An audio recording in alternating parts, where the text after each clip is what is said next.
I wanted to learn a little bit more about foraging, so yesterday whilst walking the southwest coastal path I hooked up with an expert, Steve Alley, and Steve showed me just a few of the plants that you can pick, eat and cook with.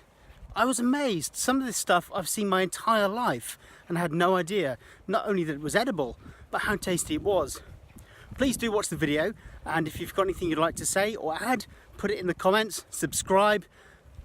I'm off. Keep walking. Check this view.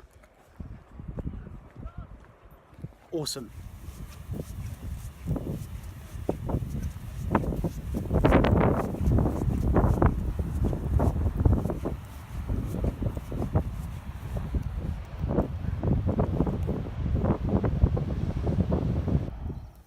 Okay, what we've got this time is common sorrel.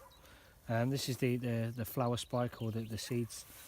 What we're going to go for is the leaves at the bottom there. You can see they've got quite a distinguishable sort of sawtooth, like toothed prongs at the bottom of it. Not to be confused with the one we saw down the bottom there, the Lords and Ladies Arum maculatum.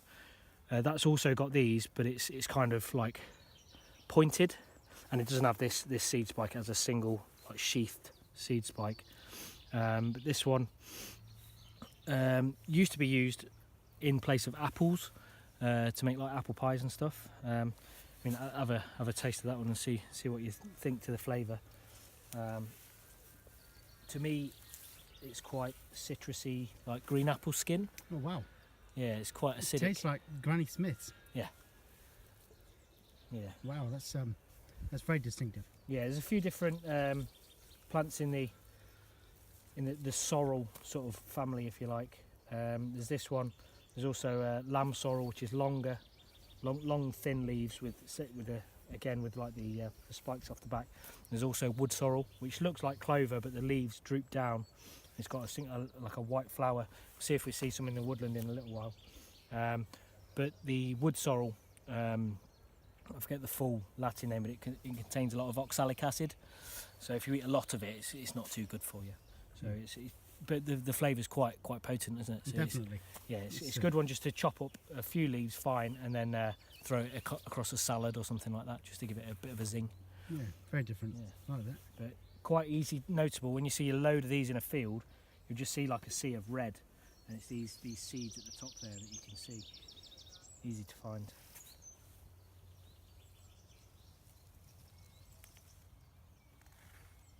Right, so what we got here, Steve? So this is an important plant. It's more of a medicinal. It is edible, but unless you get real young, like sun-bleached leaves, then it's not the best eating. But this is ribwort or common plantain.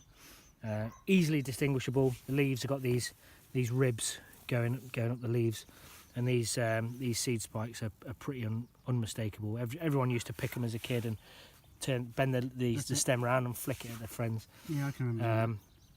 But this is such an important medicinal.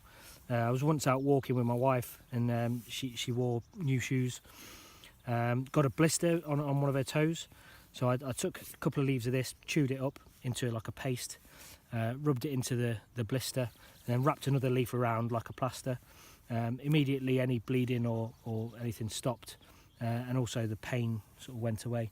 It's got like a coagulant and an analgesic in there as well. Excellent.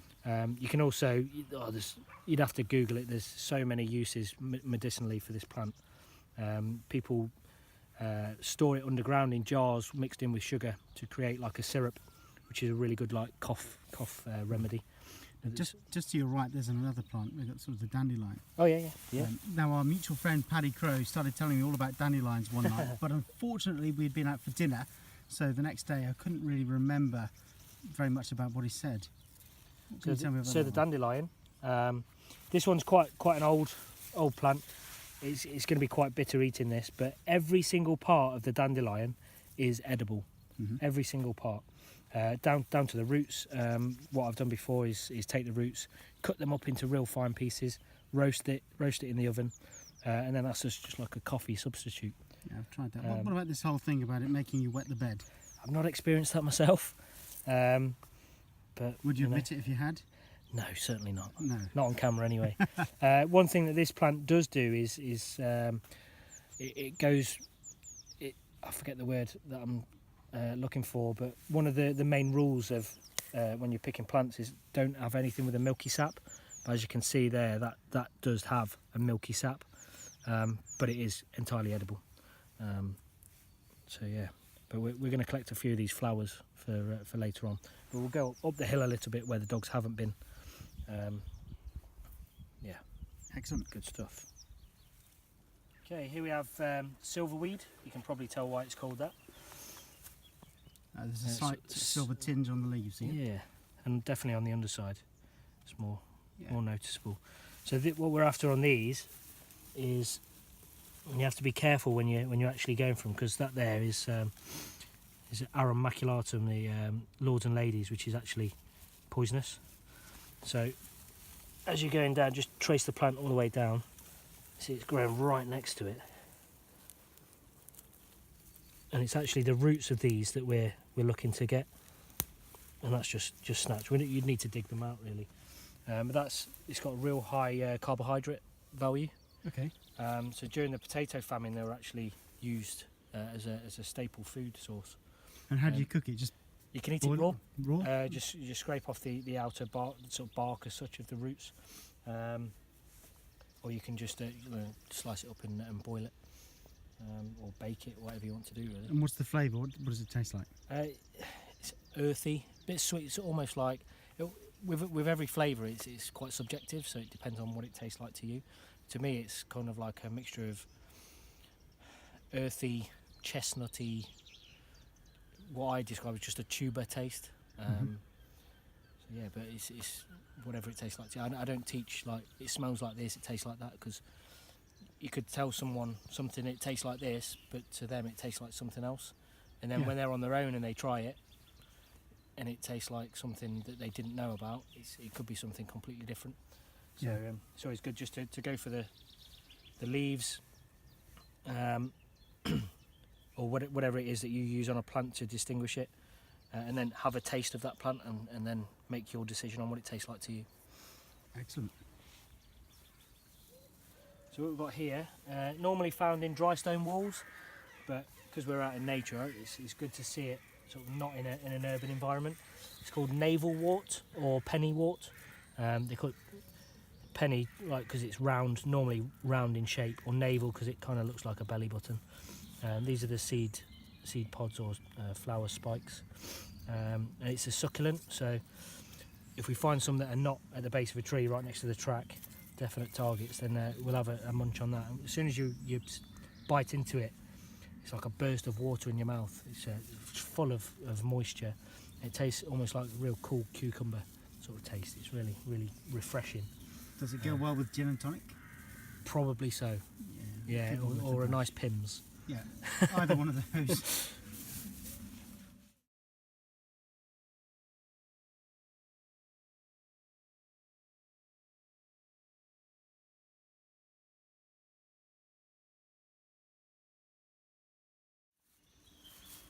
This one, what we've got here is called sea beet. This bit here, related to the what we call beetroot, which is just the root of the beet. The bit that we have off of this, we're going to take some of these top sets of leaves, like that there. What we're going to do is we're just going to put that into a stir fry. You can boil it up as well. Absolutely toppers with iron, just a spinach substitute. The roots as well, clean that off, boil it up, just like beetroot, but it's white rather than the purple that we're used to. And what does it taste like? So again, that sort of earthy root, tuber. Oh, you mean the leaves? Does it taste like green? Yeah, it tastes like green. Boiled up and wilted, it's again a bit like spinach, really. But the roots, that sort of earthy tuber sort of taste. Excellent. But real good stuff. We're going to bag a bit of that. Can't wait for lunch. In the obligatory poo bag again.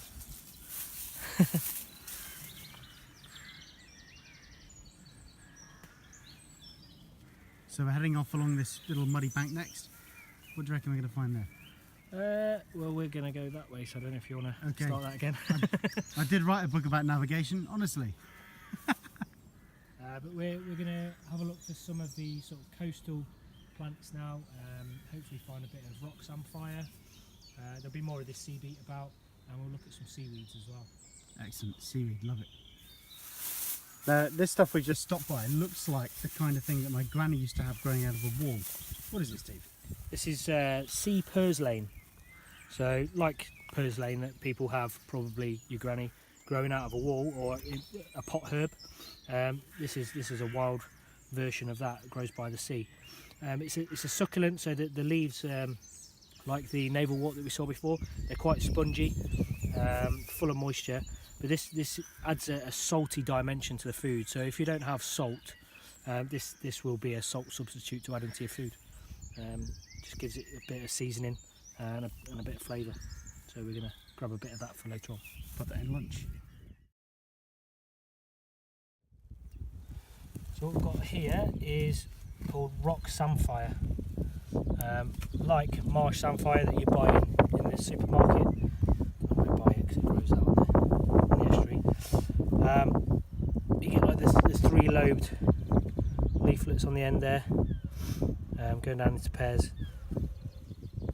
Really good with fish, as it grows on the coast. It's got, to me, kind of a citrusy flavour. See what you think there. So best way I find to use this is it's quite nice, isn't it? Really nice. So a few of the leaves just sprinkled over the top of a nice sea bass or something like that. It's really good. But those young fresh ones there, they're the ones we're going to go for. Real nice and sweet and fresh. Let's pick some. So we've got seaweed. Most people think of seaweed with Peking duck. What's this all about? What can we do with this? So various different types of seaweed around the UK, they're all edible. We have a couple of rules that we go by when we're actually foraging them. It needs to be still attached to whatever medium it's growing on. So the stuff that's floating around, even if it looks nice, we don't touch it because we don't know how long it's been there. And when we actually pick it, what we'll do, we'll give it a bit of a rub between finger and thumb, and if it just turns to mush straight away, which you can see this hasn't, it's splitting, but it's not turning to just complete mush. If it does turn to mush, then we'll just discard it as well because it's most likely rotten. First one we've got here is laver, L-A-V-E-R. You probably straight away think of lava bread. I think it's quite prolific in Wales and places like that, and over in Ireland. Yeah, that's that one there. Next we've got a dulse.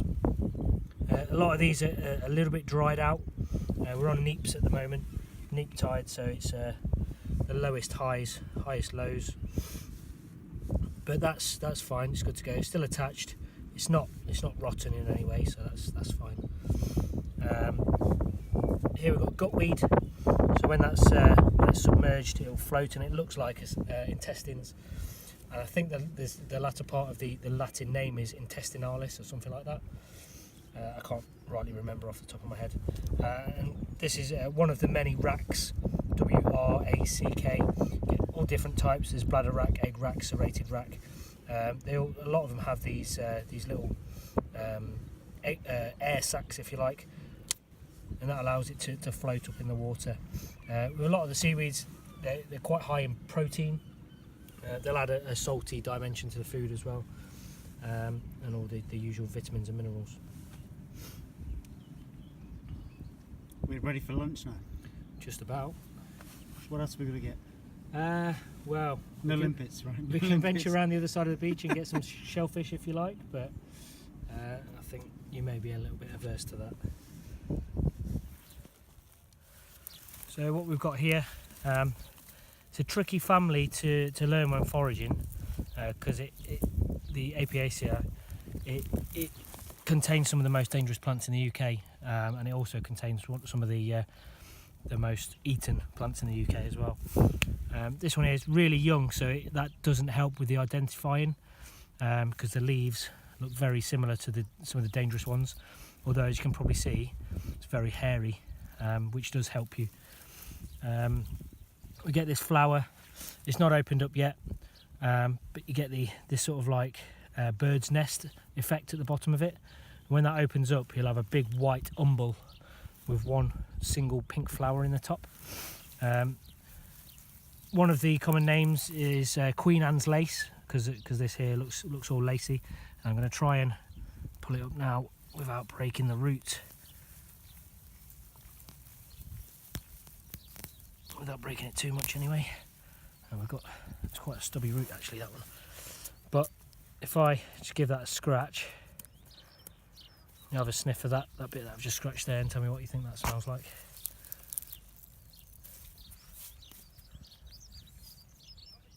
It's reminding me of red wine, but it's not. I can't place it. It's a nice smell. Try that one.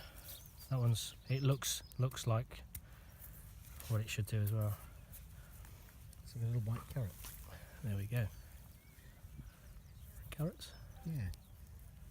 I said more parsnip, but yeah. Can I eat it? Yeah, certainly. It's basically wild carrot. Best boiled. Tastes like carrot. Yeah. It's basically a carrot without the beta carotene, which makes it go orange. But yeah, that's the wild carrot there. So what's the danger if you pull up the wrong one? Yeah. Will the root look the same? No. We'll go and find one now, so I can show you why. But the roots of the dangerous, the most dangerous plant in the UK, or one of, and part of this family looks very similar, is the hemlock water dropwort, and the roots are commonly known as dead man's fingers. And we'll go and find one, and I'll show you why it's called that. So this is the poisonous version of what we just looked at. As you can see, the leaves very similar. I don't know if you can smell the smell coming off it. It's not carroty, but it can be kind of parsnippy sometimes. Like I say there, it's known as dead man's fingers. Quite often you'll get it growing out of like the bank, because they say that this plant likes to keep its feet wet. So you have it sometimes growing out the bank like that, literally looking like dead man's fingers sticking out, trying to reach out of the side of the bank. Right, okay. Which is one of the ways it got its name. Another reason it got its name is because if you eat any part of that root or the stem, or any part of the plant really, from what I've been told, they will literally keep you comfortable in hospital until you die. There are people that have recovered from it, but is it worth the risk? I don't think so. Hence why I'm wearing gloves. Again, you don't need to, but no point risking it at all. Okay, so let's not bother putting that in the curry. No. No. In fact,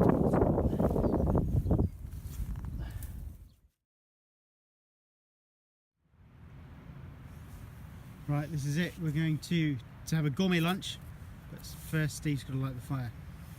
We're using a gel block to get it going, which could be deemed as cheating, but why make hard work for yourself when you don't need to?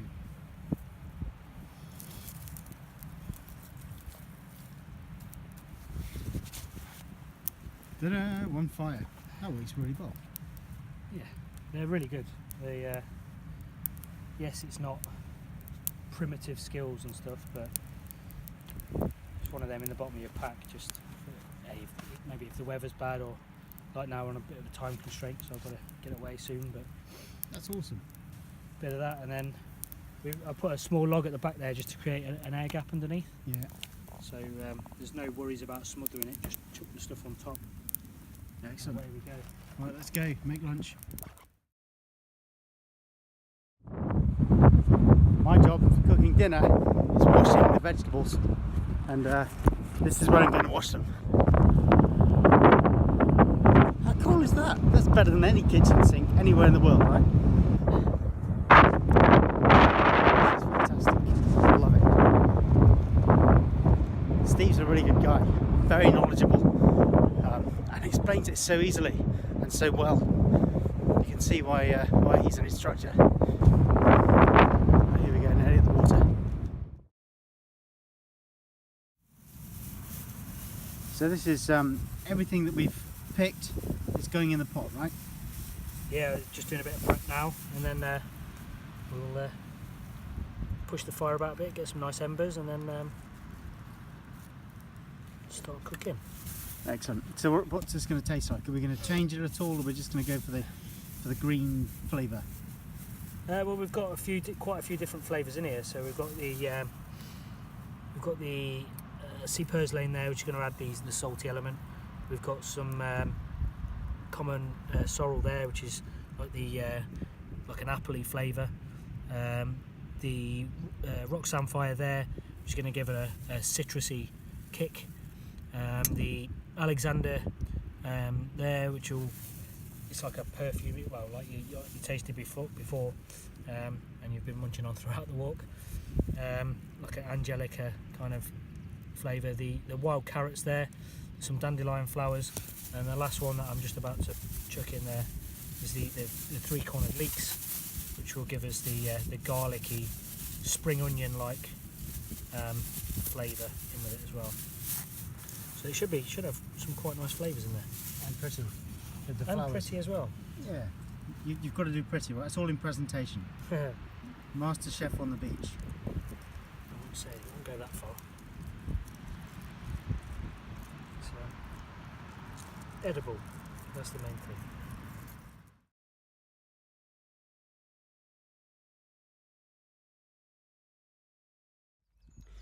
So this is Steve. Hi. Steve's just taken me on a foraging expedition along the Cornish coast, and we had some really good finds. Carrots. Can you believe we found carrots? We found, what else did we find, Steve? Leeks. Three-cornered leeks, sea purslane. We found, what else? I'm struggling to think now. Sorrel. Yeah, common sorrel. Some dandelion flower. What else? Seaweeds. Some couple of seaweeds. Some, I just thought of it. Some rock samphire. That's good. That's good stuff. The carrots are really tasty, really tasty. Much better than the ones you get in supermarkets. So, Steve, then we got back on the beach, had a little fire, and Steve mostly, I helped by watching, whipped up a lovely sort of Thai green curry using the ingredients, and it was awesome. So we had fresh vegetables and cooked in the most amazing location. Say goodbye. Goodbye. Bye.